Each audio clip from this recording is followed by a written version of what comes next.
mungkin akan mundur sejenak sambil menunggu aktifnya internet karena tadi ada listrik padam mengakibatkan internetnya masih belum connect untuk persiapan yang live streaming. Itu yang pertama. Yang kedua, kami informasikan bahwa perayaan Undo-Undo sudah berlangsung pada tanggal 5 Juni kemarin dan jumlah persembahan juga sudah masuk. Namun demikian, apabila ada di antara Bapak Ibu Saudara semuanya yang sampai hari ini belum berkesempatan memasukkan amplop ke dalam kotak persembahan, masih diberi kesempatan. Sekali lagi, yang belum menyerahkan amplop persembahan masih diberi kesempatan. Saya akan menunggu informasi yang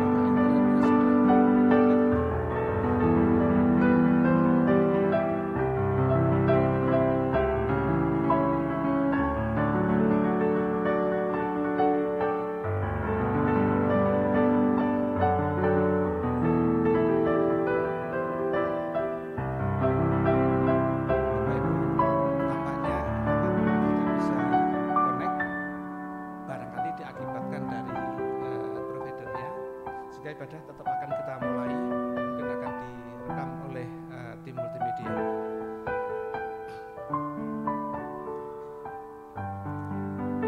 Selamat pagi jemaat yang dikasihi Tuhan Yesus Kristus. Majelis GKJ Semarang Barat mengucapkan selamat bertemu, selamat beribadah kepada Bapak Ibu Saudara seluruh jemaat, baik yang ibadah di tempat ini ataupun yang mengikuti dari rumah melalui rekaman ibadah ini. Terpujilah Tuhan Yesus Kristus, Roh Kudus yang berkenan memanggil dan mempersatukan, bahkan memberkati kita dalam ibadah ini. Marilah kita siapkan hati, pikiran dan tubuh untuk mengalami perjumpaan dengan Allah dan diisi oleh firman Tuhan. Ibadah pada pagi ini akan dilayani oleh Bapak Pendeta Setioko dengan tema khotbah Jangan Hidup Dalam Kecemasan.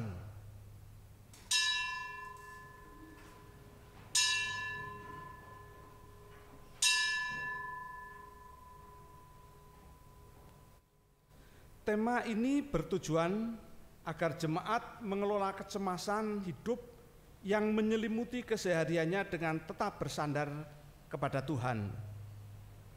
Cemas ternyata erat dengan kehidupan setiap kita. Namun cemas yang berlebihan dapat membuat seseorang mengambil keputusan untuk lari dari realita. Mengakui segala hal yang menjadi kekhawatiran di hadapan Tuhan adalah yang utama dalam pengelolaan kecemasan. Kita akan memuji, mulia namanya untuk mengiringi prosesi penyerahan Alkitab dari Pangrukti kepada pendeta. Mulia namanya. Mulia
memasuki ibadah ini dengan pengakuan bahwa penolong kita adalah Tuhan yang menciptakan langit, bumi, dan segala isinya, dan yang setia menepati janji keselamatan yang telah dinyatakannya.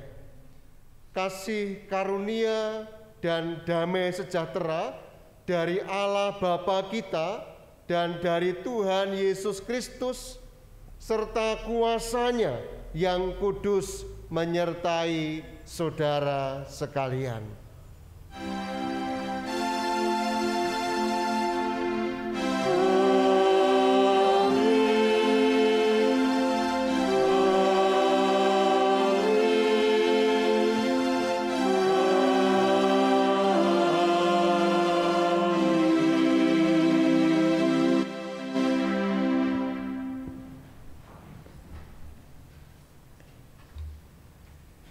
Jemaat yang dikasihi Tuhan Yesus, kitab Mazmur pasal 9 ayat yang ke-10 sampai yang ke-11 menguatkan kita demikian.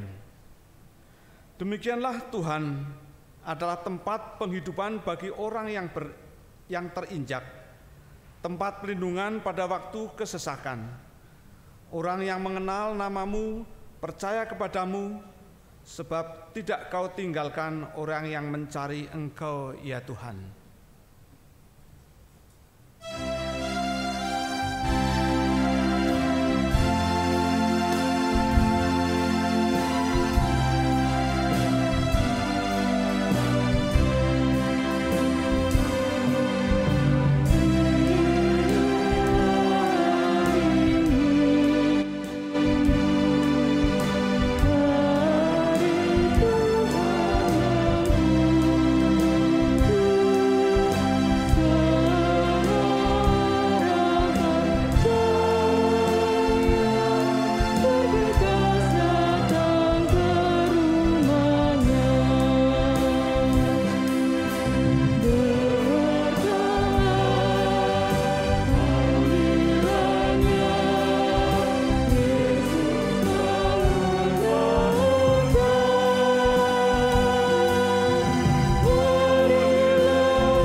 Yohanes 1 ayat 8 dan 9, jika kita berkata bahwa kita tidak berdosa, maka kita menipu diri sendiri dan kebenaran tidak ada di dalam kita. Jika kita mengaku dosa kita, maka Ia adalah setia dan adil, sehingga Ia akan mengampuni segala dosa kita dan menyucikan kita dari segala kejahatan. Jemaat yang terkasih, marilah kita datang kepada Tuhan, mengakui segala dosa dan pelanggaran kita. Kita terbuka kepada Tuhan akan kerapuan dan kelemahan kita. Dengan kerendahan hati, mari kita nyatakan penyesalan kita dengan bersama menyanyikan Kidung Jemaat 27, Meski Tak Layak Diriku. Dengan sungguh-sungguh kita menyesali akan dosa kita.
Sebagai umat Tuhan yang telah diperdamaikan dan diampuninya, kini terimalah berita anugerahnya yang diambil dari Injil Matius 11 ayat 28 sampai dengan ayat yang ke-30.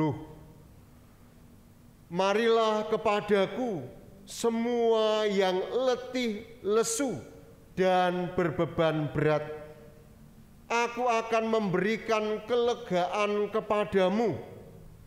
Pikulah kuk yang kupasang dan belajarlah kepadaku, karena aku lemah lembut dan rendah hati, dan jiwamu akan mendapat ketenangan. Sebab kuk yang kupasang itu enak, dan bebanku pun ringan. Demikianlah berita anugerah dari Tuhan. Syukur kepada Allah.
Mari kita berdoa.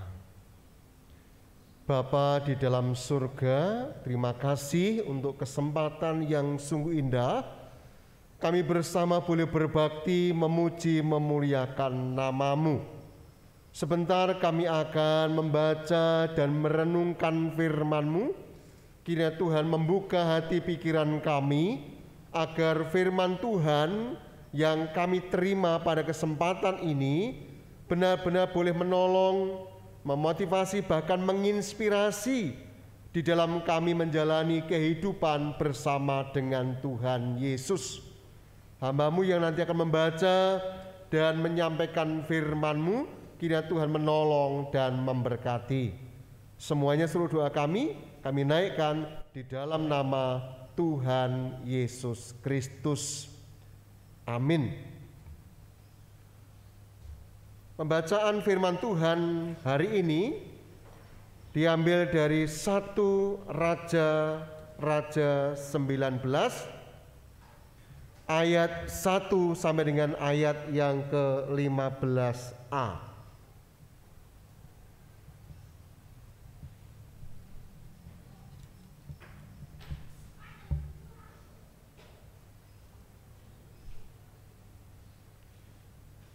Ketika Ahab memberitahukan kepada Isabel segala yang dilakukan Elia dan perihal Elia membunuh semua nabi itu dengan pedang, maka Isabel menyuruh seorang suruhan mengatakan kepada Elia,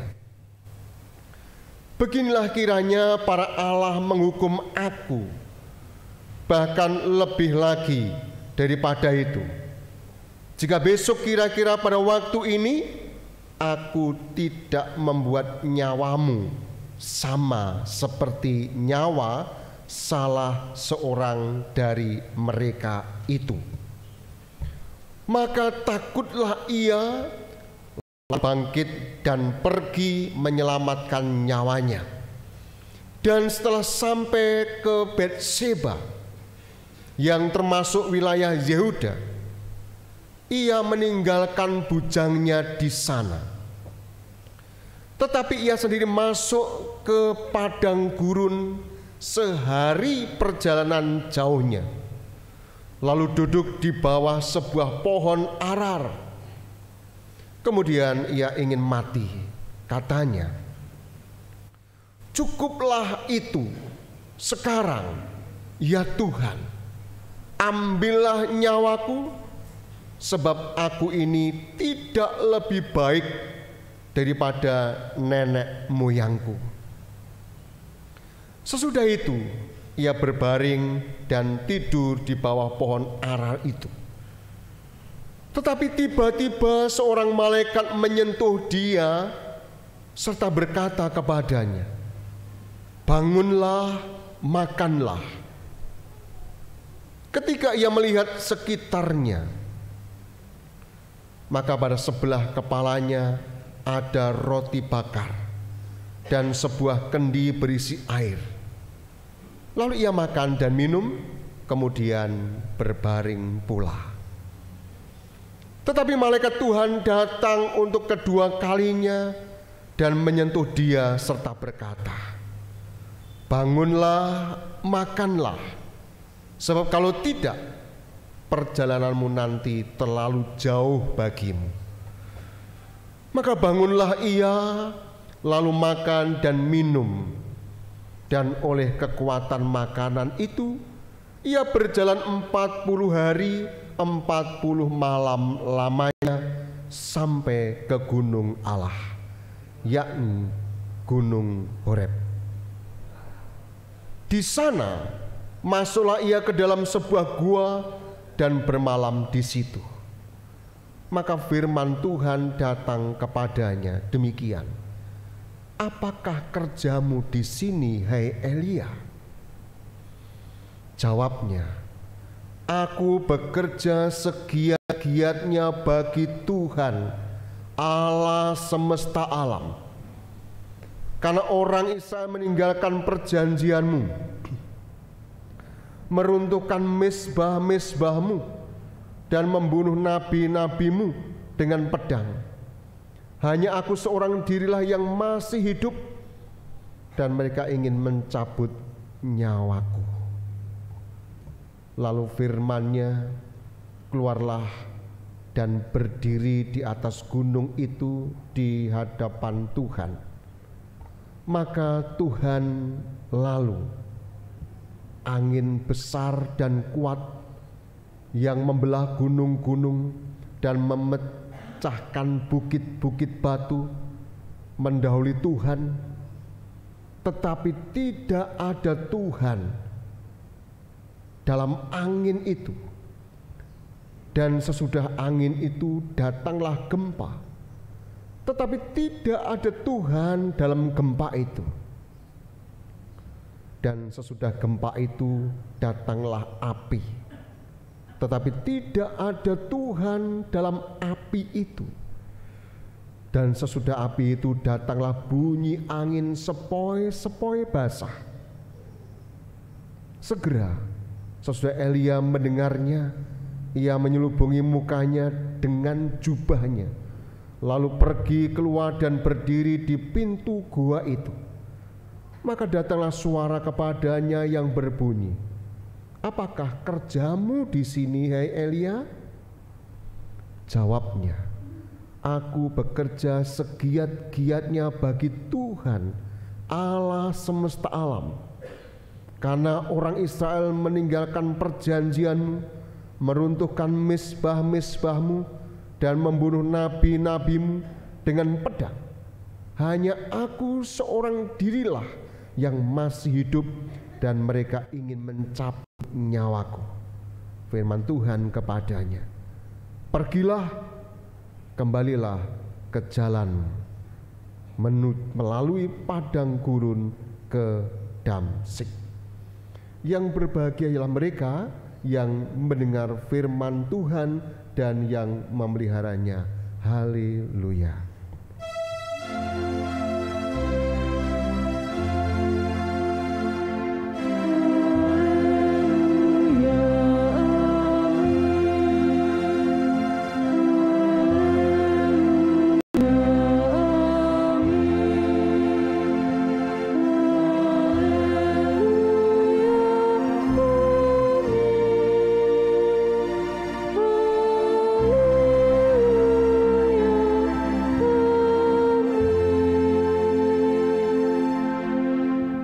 Pagi semuanya, salam sehat, salam selalu bahagia. Jemaat yang dikasihi Tuhan, hari ini kita akan merenungkan sebuah tema, jangan hidup dalam kecemasan.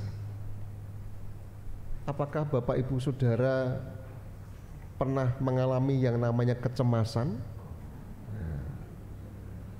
Saat dan dalam kondisi seperti apa ketika Bapak Ibu Saudara mengalami kecemasan itu? Nah, nanti bisa dijawab dalam hati. Kira-kira ketika cemas itu hati, perasaan, hidup ini enak atau tidak? Nah, ada yang bahagia ketika cemas? Nah, ini. Masih kalau cemas bahagia berarti ada sesuatu yang tidak beres. Nah, Bapak Ibu Saudara yang kasih Tuhan, pada umumnya setiap orang pasti pernah merasakan cemas, yaitu di dalam hidupnya ada perasaan gugup, resah, dan gelisah. Lalu bagaimana kecemasan itu timbul? Kita bisa membayangkan kenapa ketika aku cemas itu pas saat-saat seperti apa. Jadi kecemasan itu timbul ketika seseorang itu menghadapi sesuatu yang belum pernah dihadapi. Misalnya menghadapi wawancara kerja, mau ujian, mau mengambil keputusan yang penting dalam hidupnya, semalam tidak bisa tidur. Atau bisa jadi ketika menunggu hasil pemeriksaan dokter, jangan dan seterusnya. Itu berarti kita berada dalam suasana yang cemas. Bahkan kalau diperhatikan, kecemasan itu juga muncul ketika kita menghadapi tekanan psikologis, ringan, sedang, ataupun berat. Lalu faktor lain yang mungkin kita bisa menemukan munculnya kecemasan itu, bisa juga karena seseorang punya pengalaman ketika masa kecilnya itu tidak enak. Ada pengalaman negatif ketika menjalani kehidupan. Ada faktor keturunan, ada juga gangguan kepribadian, ada juga penyakit tertentu. Itu bisa menyebabkan kita cemas. Misalnya apa? Gangguan irama jantung. Mungkin juga ketika minum obat tertentu dalam pemeriksaan dokter, lalu jantungnya berdebar-debar dan segala macam. Bapak Ibu yang kasih Tuhan, merasa cemas atau dalam kecemasan itu sebenarnya itu reaksi alami tubuh kita. Merasa cemas itu sebenarnya sungguh-sungguh bermanfaat. Dalam konteks positif kita bisa menemukan bahwa ketika kita cemas itu ada manfaatnya supaya kita bisa lebih hati-hati, selalu tetap waspada. Tetapi jika merasa cemas ini sering muncul dan bahkan berlebihan dalam kehidupan kita, itu akan menyebabkan yang namanya terjadi gangguan kecemasan. Mungkin Bapak Ibu semua ingat, Bapak Saudara, ketika cemas itu ada efek ke dalam kesehatan. Pasti akan mengganggu aktivitas, kualitas hidup seseorang. Makan, tidur tidak enak, konsentrasinya pun juga kacau, tidak tertata. Bahkan ada yang mengatakan bahwa gangguan kecemasan itu merupakan salah satu gangguan mental yang serius. Lalu bagaimana kita mengatasi gangguan kecemasan itu? Ada banyak teori, ada banyak cara yang diberikan oleh ahli-ahli bagaimana kita mengatasi itu. Ada yang seringkali muncul adalah misalnya ketika seseorang itu panik ditandai dengan berkeringat, tahu-tahu keringat, tahu-tahu lemes, ya. Ada bisa terjadi 10 menit, ada bisa juga terjadi 1 jam.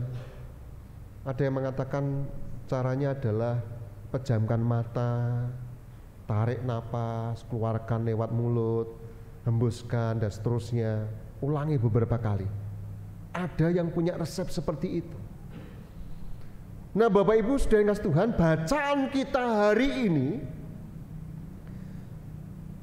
mengungkapkan ada seorang tokoh dalam Alkitab kita yang juga mengalami kecemasan itu, dan tokoh itu adalah Elia.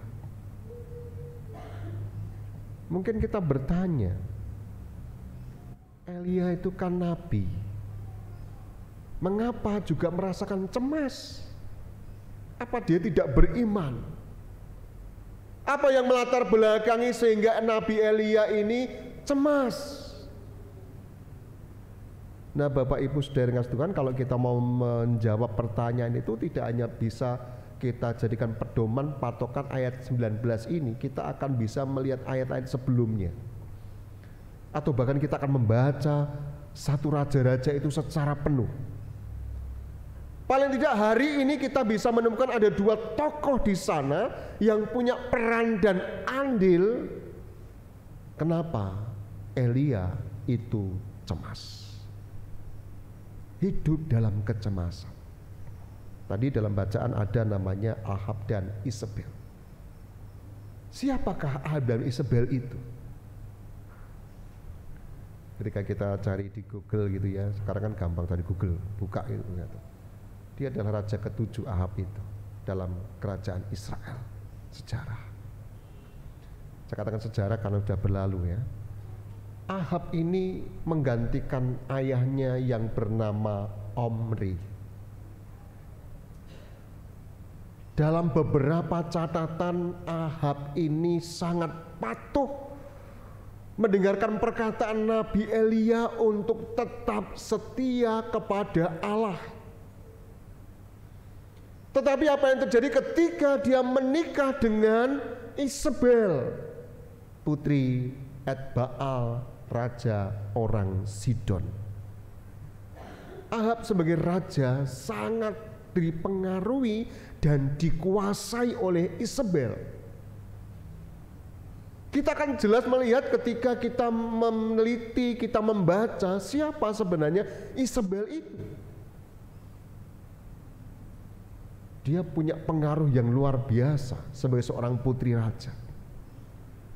Dia tumbuh dalam sebuah kerajaan yang kaya raya, sehingga terbiasa hidup mewah, memiliki orientasi akan harta dan juga ketamakan. Maka berdasarkan hal-hal itulah pemerintahan Ahab akhirnya terpengaruh dan tunduk dalam penyembahan berhala yang dibawa, yang dikembangkan oleh Isabel. Sehingga boleh dikatakan pemerintahan atau rakyat pada waktu itu berada dalam situasi kondisi kehancuran moral. Itu yang terjadi. Nah, dalam konteks yang seperti itulah maka Elia muncul menubuatkan terjadinya kekeringan dan kelaparan hampir 3,5 tahun. Nah, selama masa kekeringan itu tidak ada embun, apalagi hujan yang dirasakan oleh pemerintahan pada waktu itu. Kita bisa bayangkan kalau pagi ada embun kan enak, tapi ini sama sekali tidak ada embun. Lalu apa? Akhirnya Nabi Elia meminta Ahab untuk mengumpulkan semua Nabi Baal yang berjumlah hampir 450 itu. Nabi Elia dan Raja Ahab bersepakat masing-masing membuat mezbah dengan seekor lembu di atasnya. Apa maksudnya? Kita akan membuktikan Allah siapa yang hidup. Elia juga mempersembahkan mezbah dengan seekor lembu di atasnya sama dengan Ahab. Mereka sama-sama berdoa. Tetapi apa yang terjadi? Doa Nabi Elia yang didengar. Tetapi doa Raja Ahab melalui Nabi Baal itu tidak berhasil merespon permintaannya. Ketika doa Elia itu didengar Tuhan, maka Tuhan mengirimkan api dari langit untuk membakar habis korban di mezbah Nabi Elia. Itu artinya Allahnya Elia adalah Allah yang hidup. Dan Nabi Baal tidak bisa merespon itu. Dan kejadian itu berdampak luar biasa. Artinya apa? Rakyat melihat sebuah fakta dan mengakui bahwa Tuhan itu adalah Allah. Itulah yang dikembangkan oleh Elia. Dan pada akhirnya rakyat itu bertindak dan menangkapi semua nabi-nabi Baal. Nabi Elia dalam cerita, dalam bacaan, membunuh nabi-nabi Baal itu di sungai Kison. Itu artinya rakyat yang melihat fakta tadi mengamini bahwa Nabi Elia merupakan orang pilihan Allah. Nabinya Elia adalah yang dipercaya oleh Nabi Elia tadi adalah Allah yang hidup, yang mampu menurunkan hujan ke wilayah pemerintahan pada waktu itu. Sehingga semua yang dilakukan Nabi Elia dengan tujuan sebenarnya baik, supaya umat Tuhan, pemerintahan, rakyat pada waktu itu kembali menyembah kepada Tuhan, bukan menyembah kepada dewa Baal yang dibawa oleh Ratu Isabel. Itu tujuan utama dari Elia. Ternyata Bapak Ibu Saudara yang kasih Tuhan tidak hanya berhenti di situ, tetapi akibat Nabi Samuel tadi membunuh nabi-nabi tadi, Isabel sangat punya semangat, berkobar-kobar niatnya untuk membalas dendam kepada Nabi Elia. Bahkan dia tidak segan-segan melenyapkan nabi-nabi Tuhan atas nama agama yang dianutnya. Inilah salah satu penyebab utama kenapa Nabi Elia itu berada dalam kecemasan ketika menghadapi ancaman Isabel. Singkatnya, orang berbuat baik, melakukan kebenaran, tetapi kenapa dimusuhi, dan musuhnya banyak, dan seakan-akan yang benar itu kalah. Ini kalau kita bahasakan dalam bahasa kita. Maka dalam posisi seperti itu, Bapak Ibu Saudara sekalian, ternyata Ahab tidak kuasa, tidak punya kuasa untuk menghentikan niat kejam Ratu Isabel. Tidak kuasa. Maka menanggapi hal itu, Nabi Elia lari ke padang gurun, bahkan sempat duduk di bawah sebuah pohon ara yang itu kira-kira mempunyai tinggi 3 meter. Ia bersembunyi, ia duduk di situ, tidur di situ, bahkan dia lari melanjutkan perjalanan menuju sebuah gua di Gunung Horeb. Dalam kondisi yang cemas seperti itu, ternyata Tuhan menjumpainya dalam bentuk angin sepoi-sepoi seperti tadi dalam bacaan. Setelah datangnya angin besar, ada gempa, ada api, tanpa ada Tuhan di sana. Singkat cerita, dalam kasus ini, dalam pengalaman iman Nabi Elia ini, ternyata Tuhan tidak meninggalkan Nabi Elia ketika Nabi Elia itu berada dalam kecemasan. Ternyata Tuhan membangkitkan semangat Nabi Elia dengan sungguh luar biasa. Pemeliharaan Tuhan terjadi dan dirasakan oleh Nabi Elia ketika dalam situasi seperti itu. Bahkan menugasi Nabi Elia di dalam ayat yang ke-15, pergilah, kembalilah ke jalanmu melalui padang gurun di Damsik. Artinya apa? Untuk terus melakukan tugas kenabiannya, melanjutkan karya nyatanya. Inilah sebuah resep yang luar biasa ketika Elia yakin dan percaya kepada Tuhan. Nah, kalau begitu Bapak Ibu Saudara sekalian yang kasih Tuhan, bagaimana dengan kehidupan kita?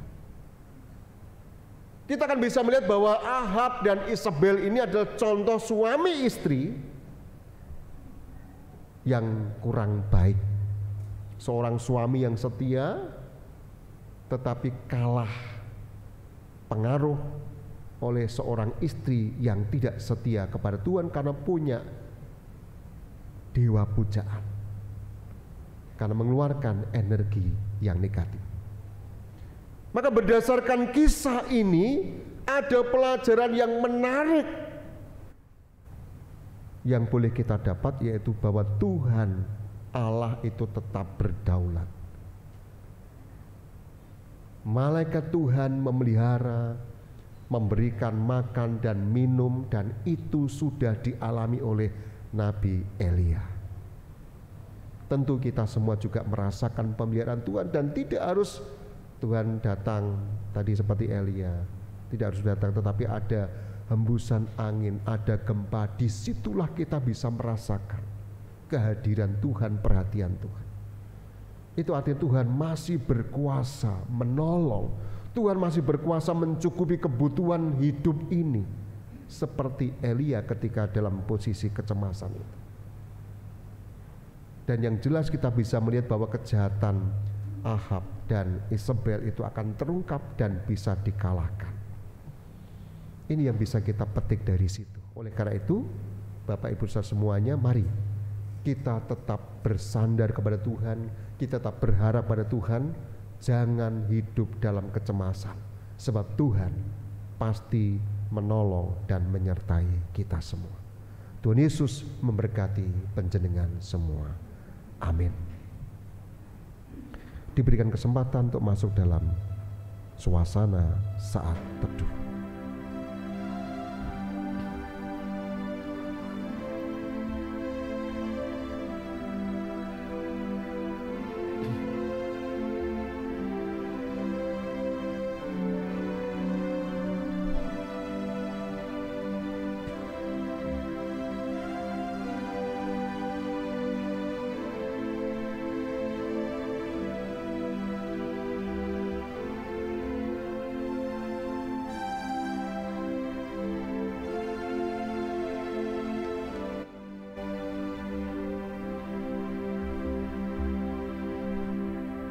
Mari kita masuk dalam doa syafaat.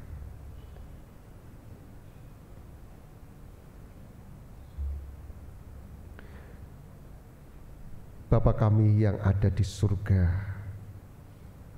terima kasih untuk firman-Mu. Kami boleh mengucap syukur karena melihat sebuah fakta kehidupan bahwa kebenaran Allah itu sungguh luar biasa. Dan kami sungguh bersyukur ketika saat ini berkat rohani itu tercurah dalam kehidupan kami, di dalam kami berbakti di hari Minggu ini. Tentu sebagai umat-Mu kami juga mempunyai keterbatasan, punya kelemahan di dalam kami merespon penyertaan Tuhan. Tuhan yang mencukupkan segala sesuatunya. Maka di tengah-tengah kami berbakti ini kami mohon pengampunan-Mu akan segala dosa dan kesalahan kami. Kiranya Tuhan juga memampukan kami untuk terus hidup saling memperhatikan, hidup saling mengasihi, hidup saling menguatkan, saling menopang satu dengan yang lainnya, mengembangkan energi positif untuk hidup berkenan di hadapan Tuhan, sehingga pada akhirnya kami semua akan bisa memiliki iman yang terus bertumbuh, iman yang tidak akan tergoyahkan, karena iman kami berakar dalam Kristus Yesus.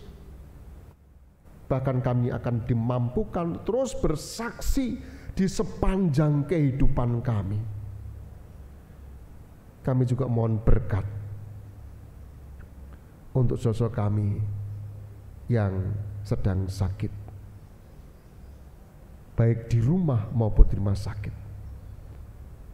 Mohon berkat kesembuhan untuk Bapak Bambang Suwartono, Bapak Purnomo Hadi, Bapak Wagio, Bapak Joko Strisno, Ibu Wahino, Ibu Wahyu Sukaningsih, Ibu Suparman, Bapak Budi Winarno, Bapak Iwan Suwarti, Ibu Suripto, Bapak Widodo, Bapak Haryanto, Bapak Hartoyo, Ibu Suleman, Bapak TF Suhartono, Ibu Sri Sukasni Sarimin, Bapak Thomas Subroto, Bapak Mujono, Bapak Sisminarto, Bapak Joko Triono, Bapak Rendra Cahyadi, Bapak Bejo Hartono, Ibu Sujarwati, Ibu Susmono.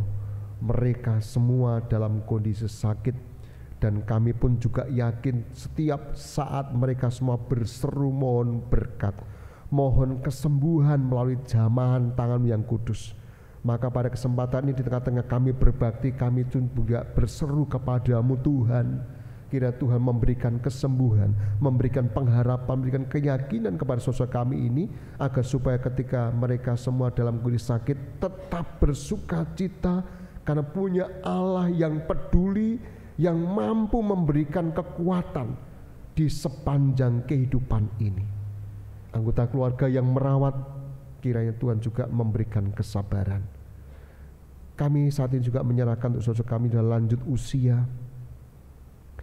Kami menyerahkan untuk Ibu Suwardi, Ibu Sudiarto, Ibu Suharswati, Bapak Tri Pranoto, Ibu Ciptadi, Ibu Kamantian, Bapak Ibu Subarjo, Ibu Sutoyo, Ibu Sutarso Asar, Bapak Sulistiwadi Matius, Bapak Ibu Sunarto TW, Bapak Tarno Handoyo, Bapak Sugiono, Bapak Suleman, Ibu Sunarti Budi Purwanto, Ibu Marta S. Legiman, Bapak Adi Jaya, Ibu Sutarsi Sudarman Yusi, Ibu Japar, Ibu Nyono, Bapak Joko Suhardomo, Ibu Sabar Utomo.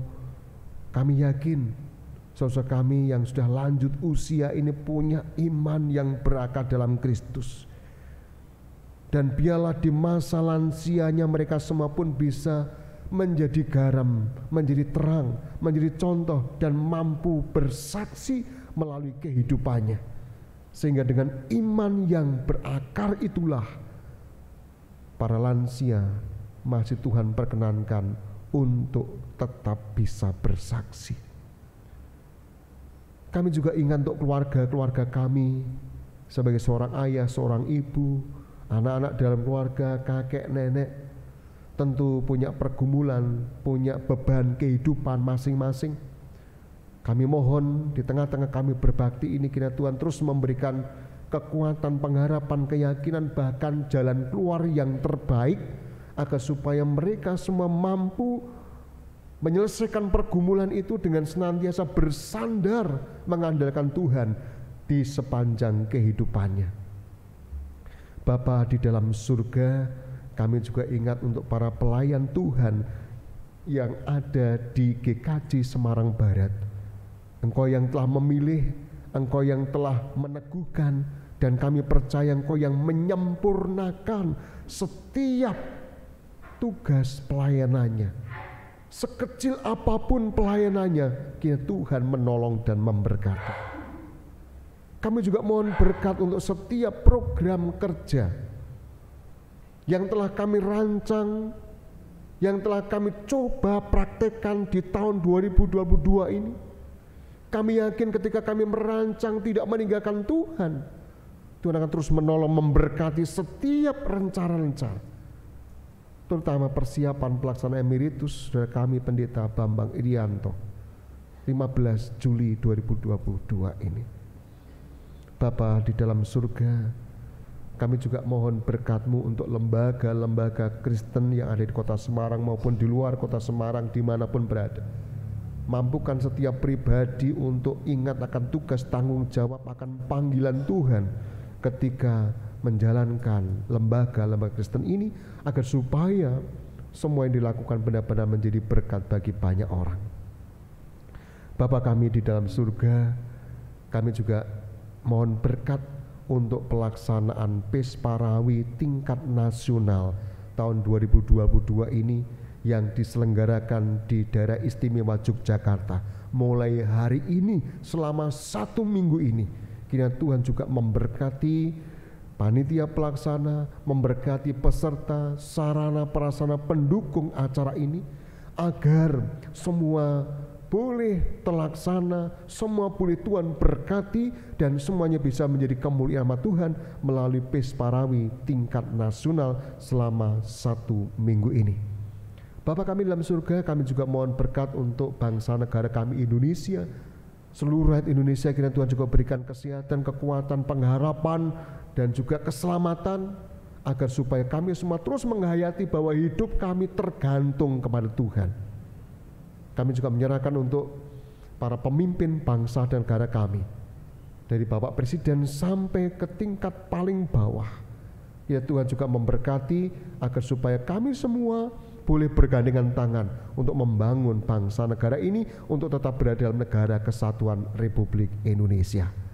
Inilah Bapa yang menjadi seluruh doa kami, permohonan kami, semuanya kami naikkan seluruh doa kami di dalam nama Tuhan kami Yesus Kristus, yang menjadi Allah kami dan Juru Selamat kami yang sejati. Terima kasih Tuhan Yesus. Amin.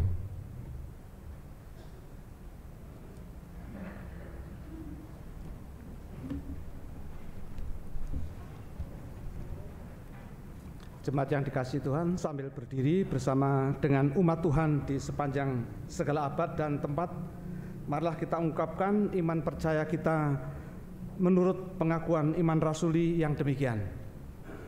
Aku percaya kepada Allah Bapa yang Maha Kuasa, Khalik langit dan bumi, dan kepada Yesus Kristus, anaknya yang tunggal Tuhan kita, yang dikandung dari Roh Kudus, lahir dari anak darah Maria, yang menderita di bawah pemerintahan Pontius Pilatus, disalibkan, mati dan dikuburkan, turun ke dalam kerajaan maut. Pada hari yang ketiga, bangkit pula dari antara orang mati, naik ke surga, duduk di sebelah kanan Allah Bapa yang Maha Kuasa, dan akan datang dari sana untuk menghakimi orang yang hidup dan yang mati. Aku percaya kepada Roh Kudus, gereja yang kudus dan am, persekutuan orang kudus, pengampunan dosa, kebangkitan daging, dan hidup yang kekal. Jemaat yang dikasihi Tuhan Yesus Kristus, ucapan syukur atas berkat-Nya yang kita terima setiap hari, mari kita nyatakan dengan cara memberikan persembahan serta mengingat akan firman Tuhan di dalam 1 Tawarik 29 ayat 13 dan 14. Sekarang ya Allah kami bersyukur kepadamu dan memuji nama-Mu yang agung itu.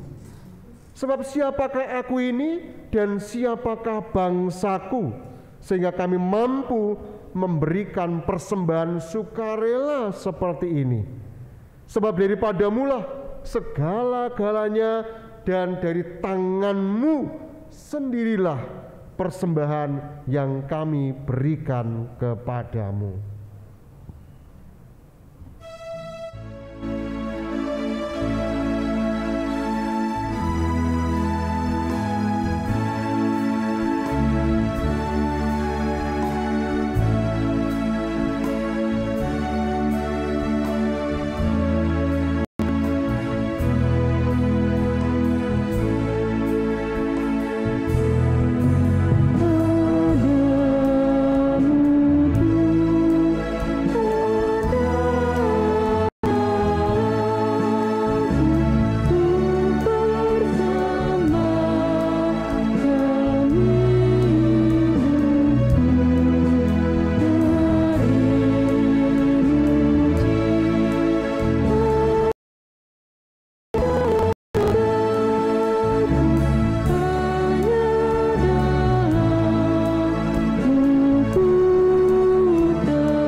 Mari kita bersama-sama aturkan persembahan ini dan nanti kita tutup dalam doa dengan bersama-sama memujikan doa Bapa kami. Mari kita serahkan persembahan ini kepada Tuhan. Bapa kami yang ada di surga, kami sungguh bersyukur untuk setiap berkat-Mu yang selalu mengalir, tercurah, dan itu sesuatu yang sungguh luar biasa. Oleh karena itu pada kesempatan ini tengah-tengah kami berbakti, kami boleh merespon berkat Tuhan itu. Kami boleh bersyukur melalui persembahan yang sudah kami haturkan dari hati kami yang paling dalam. Kiranya Tuhan memberkati persembahan ini, kiranya Tuhan menguduskan persembahan ini, agar semuanya boleh kami pergunakan untuk kemuliaan nama Tuhan melalui pelayanan yang ada di GKJ Semarang Barat. Saudara kami yang ditugasi untuk mengelola persembahan ini, kiranya Tuhan menolong memberkati agar boleh mengelola dengan baik seturut dengan kehendak Tuhan.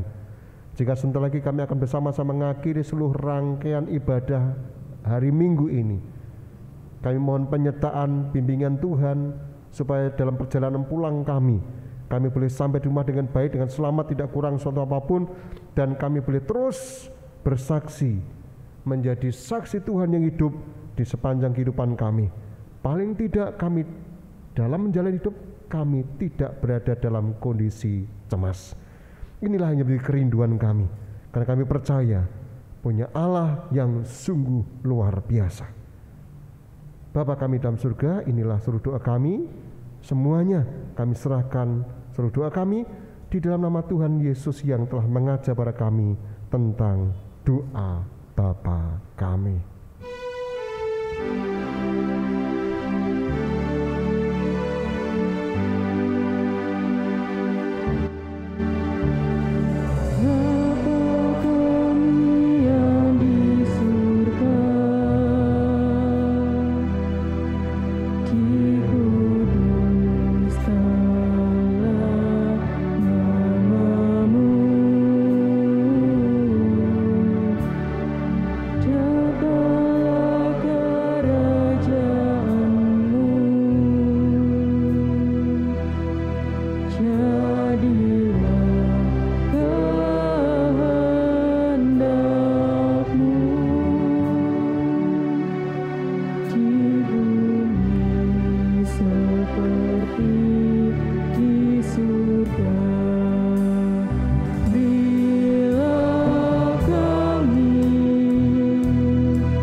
Jemaat dikasih Tuhan, kita akan bersama-sama masuk di dalam nyanyian pengutusan. Kita akan menaikkan pujian dari NKB 208.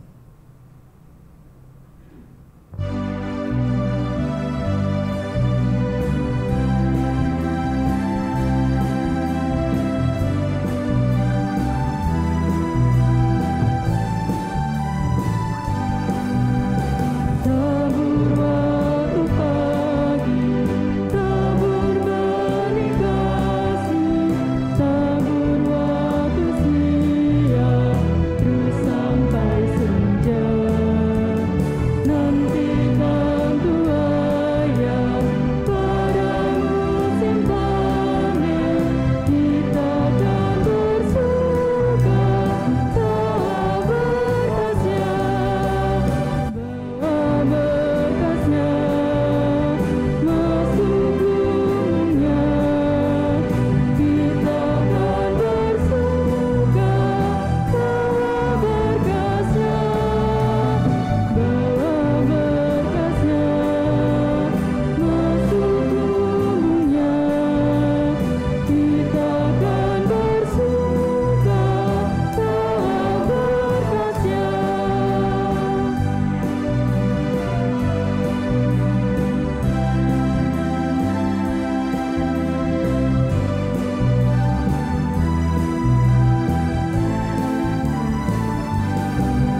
perjalanan hidup kita di dunia ini masih akan terus berlanjut dan tidak berhenti sampai di sini.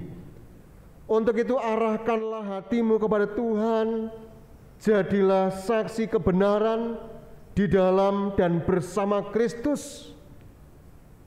Oleh karena itu, terimalah berkat yang dari Tuhan. Tuhan memberkati engkau dan melindungi engkau. Tuhan menyinari engkau dengan wajah-Nya dan memberi engkau kasih karunia. Tuhan menghadapkan wajah-Nya kepadamu dan memberi engkau damai sejahtera. Amin.